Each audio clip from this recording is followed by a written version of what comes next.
You ever wake up thinking it's going to be a quiet day, just coffee on the porch and maybe a little sun on your face, and then bam, your whole world goes sideways because some HOA president decides you're the villain in her little suburban soap opera? Yeah, I know, sounds like a cliche, but let me tell you, the day Vicky Palmer tossed my mail, federal mail, mind you, right in the public trash, was the day I realized I was about to become the main character in a story I never asked for. And honestly, I wasn't about to play the victim. My name's Frank Dawson. I'm 63, a retired Marine, and once upon a time I chased bad guys for the FBI, but lately, my biggest battle had just been keeping my rose bushes alive.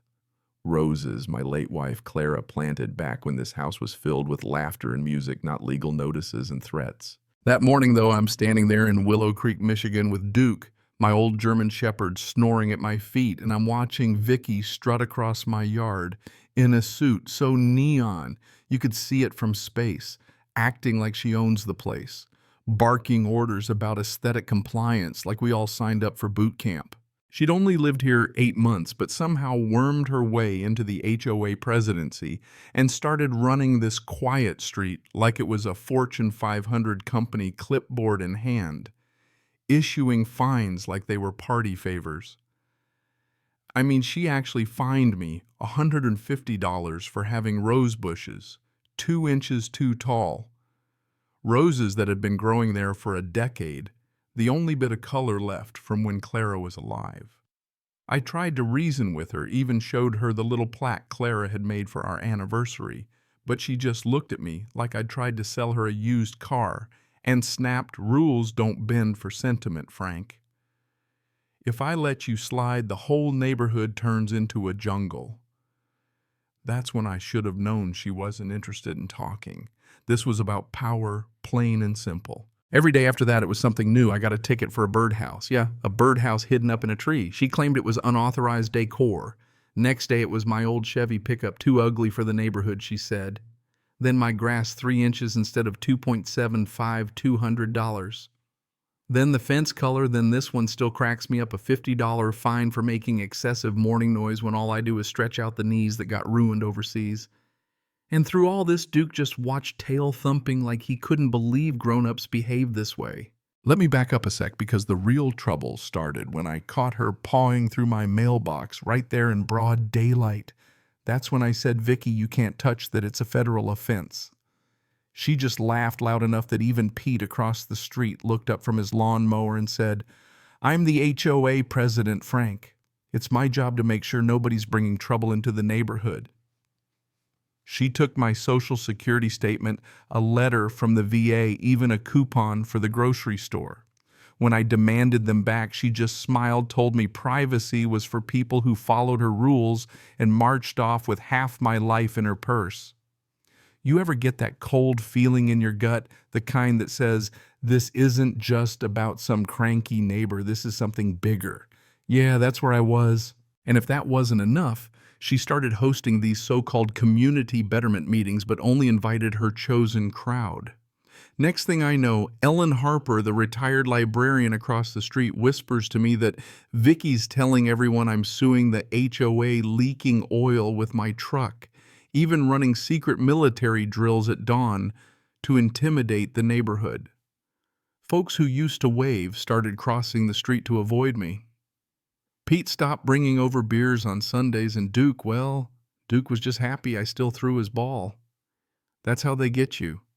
You know, little by little, they make you an outsider in your own home.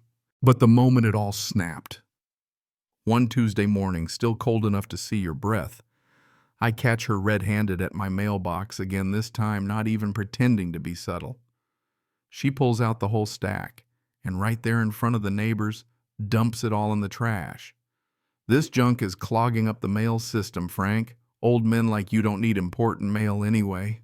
She actually said that, waving my letters like trophies. I stood there, the porch creaking under my boots, heart pounding, staring at my life bills, a social security check, and a letter from the VA about a $2.5 million Agent Orange settlement I had spent years fighting for, scattered among banana peels and coffee grounds. And nobody Not a soul said a word.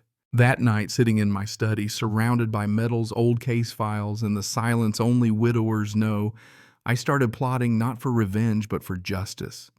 See, Vicky picked the wrong old man to mess with. I know federal law, mail tampering can get you 5 years in prison, $250,000 a pop. So, I set up cameras, logged every violation, every threat, every time she so much as sneezed near my mailbox. Called Carl Evans, my old JAG buddy in Detroit. He nearly choked on his coffee when I told him the story. Frank, this is open and shut. Elder abuse, mail fraud, the works. I'll take it pro bono. Hell, I'll enjoy it. We looped in the postal inspectors. Maria Torres picked up the case. Turns out she remembered me from a big corruption bust back in the 90s. Send me everything, Frank. We'll make this stick. Funny twist here. Ellen Harper, the librarian, turned out to be my secret weapon. She'd been quietly filming Vicky for months, said she got tired of watching her rifle through mailboxes up and down the street, especially targeting us older folks. Ellen brought me a USB drive with videos, Vicky tossing ballots, prescriptions, jury summons, whatever she didn't like straight into the trash. And as it turned out, Vicky wasn't just being nosy. She'd hiked the HOA dues, siphoned off 30 grand into her own accounts, and was trying to sell her mail management scheme to other HOAs, basically stealing data for identity theft. Willow Creek wasn't a neighborhood to her, it was a test run for a bigger scam. I'll never forget that HOA meeting. Vicky thought she was walking into her victory lap, showed up in that blinding green suit, briefcase in hand, ready to present charts and graphs about how my defiance was tanking property values. But this time the community center was packed. Carl in the back, Maria Torres waiting outside with 2 agents, Ellen with her camera, and every neighbor Vicky had ever ticked off, ready for a show. I let her do her whole routine, her public menace slideshow, the scolding voice, the smug little smirk. Then I stood up and plugged in my laptop. Mind explaining 18 USC section 1708. Vicky. She tried to laugh it off, but the color drained from her face when the videos started rolling. Vicky dumping mail. Vicky pocketing checks. Vicky rifling through ballots. And when Ellen stood up and said, I recorded all of it and I've worked courtrooms for 30 years. You're done. You could feel the room turn. That's when Maria and her agent stepped in. Cuffed her right there, fraud, mail, tampering, elder, abuse, the whole 9 yards. Vicky still tried to play the victim, shouting, I was protecting this community. You're all ungrateful. But for once, nobody was buying it. What happened after? Well, she got 3 years in federal prison, a 75 grand fine, and owes the HOA every penny she stole. Her little scheme to control 4 more HOAs, dead in the water, and her name's dirt in every county in Michigan. The wild part is the story went viral, 10 million views, I think, last I checked. Folks finally started talking about real HOA reform, not just in Willow Creek, but all over the state. Me. They made me interim president for my sins. We slashed fees, put the books online, and started a neighborhood network for sharing tools and looking after each other. I put part of my settlement toward the Clara Dawson Veterans Garden, 25 rose bushes, for the years I served a wall with every local vet's name.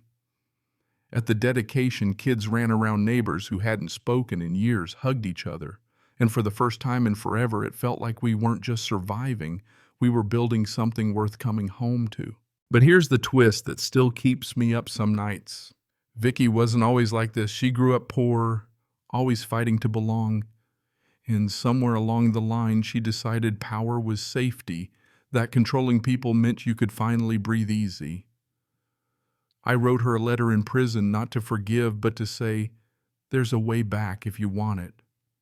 She never answered. Maybe she never will. But I wonder, how do good intentions go so wrong? Where's the line between trying to make things better and becoming the very thing you hated? Anyway, that's my story.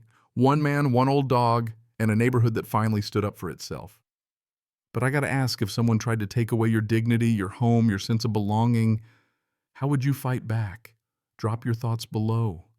Tell me where you stand on justice, power, and what makes a community. And hey, hit that subscribe if you want more stories about regular folks refusing to back down, because trust me, the next chapter's always just around the corner.